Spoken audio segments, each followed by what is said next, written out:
Today I am embracing imperfection. I have to admit this isn't the video I'd planned on sharing with you all this week. It's riddled with errors and mishaps, but I've decided to go with the serendipity of it all. Things don't always go as planned, and that is okay.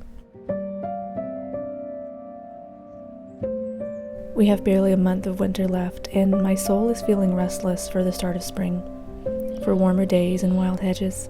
But in the meantime, I'm happy to share glimpses of my winter days with all of you.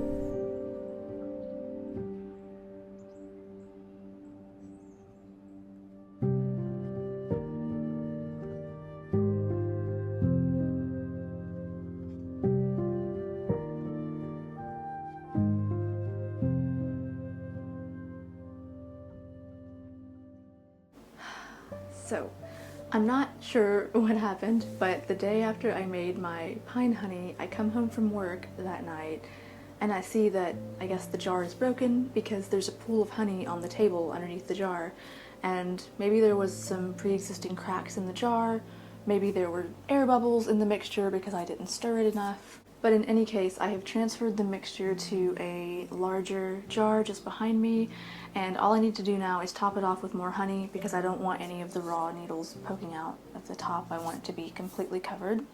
And then finally we can cap it off and wait for a couple of weeks. Also, I was going through my herb cabinet. I'm clearing out all of my old herbs. I'm going to be making black salt with them. And I'm a little embarrassed because I found this. And I don't know if you would even recognize this, but if you've been following me for a while, at least since last summer, you might recognize this as my echinacea tincture that I made. And I completely forgot about it, obviously, because at some point I had planned on straining this, but it still has whole flowers floating in it. Thankfully, alcohol-based preparations have a long shelf life, and it wasn't like an oil where this would have been rancid already. So today, in addition to fixing up my pine honey disaster, I'm going to be straining and bottling my echinacea tincture. So if this weird tingle in my throat proves to be a cold, then I'll be taking the echinacea a couple times a day. I'm going to be straining it into just a typical amber glass bottle, and it really keeps for years in these. It keeps it from exposure to UV light, which is harmful, but knowing me, it'll probably be gone by the end of the season. Today is Sunday, and we're actually having another cold snap come in this week. In fact, earlier I saw snow flurries, so I'm going to spend a nice, relaxing day working on my herbal remedies, and then hopefully edit this vlog into something palatable for you guys.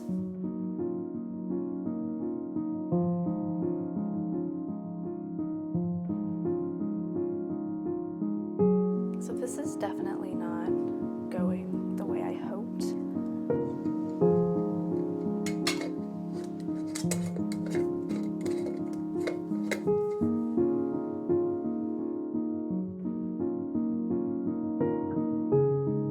You want to help?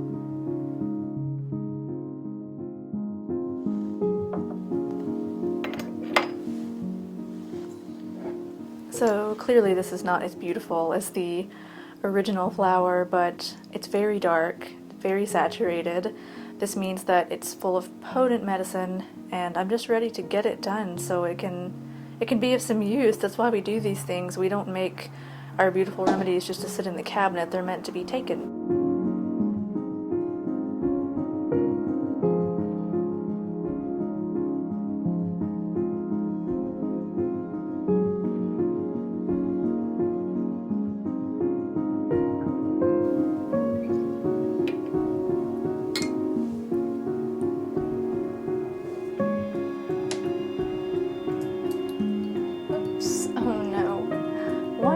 For the table. Let me just go ahead and take some of this.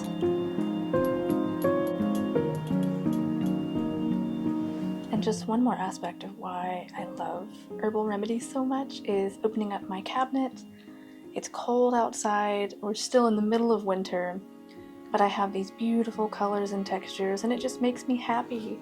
In fact, oh my goodness, this is my mullein oil that I started in August. I'm ridiculous. I need to strain this out, probably make a salve with it. Look how beautiful that is though.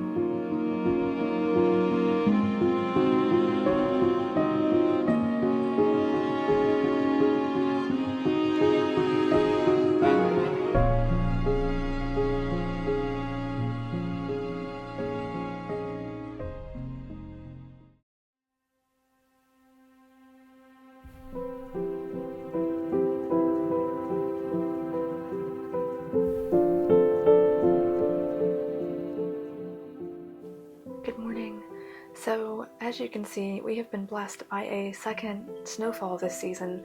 I am pleasantly surprised at my little town. We usually don't get snow at all. If you come from a snowy place, then my awe probably seems a bit childlike, but to me this is so magical and inspiring, and I just wanted to share a little bit of it with you. I had originally made plans to meet with family today, but I have rain-checked that, and now that I have a little bit of extra time, I'm going to dive deeper into some sewing, which you've seen bits and pieces of. This week there's sort of been a theme of this hermetic retreat into myself to work on my pattern making and my sewing, because at this point that's something I do just for me. At one point last year, if you've been following me for a while, you'll remember that I had wanted to start a clothing line, which I called Hearth Meadow. That could still be in the cards, but since then I've had to pick and choose and sort of dial down the amount of projects and things that I get up to, and I didn't want this channel to go on the back burner. So ultimately I decided to do my sewing just for me until, one day when I have more resources at my disposal.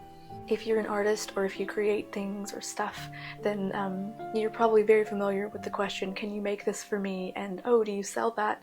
Which is all fine and well, but I think sometimes you just need to do something for yourself. Not necessarily for financial gain, but for your soul, in a way. And sewing is that for me. I'm working on a beautiful cotton muslin dress with some lace that I've collected over the years, and it just feels really good to see a project come into fruition. And ironically, it's a summer dress and I'm sewing it on a snowy day, but it's kind of giving me hope for the season ahead.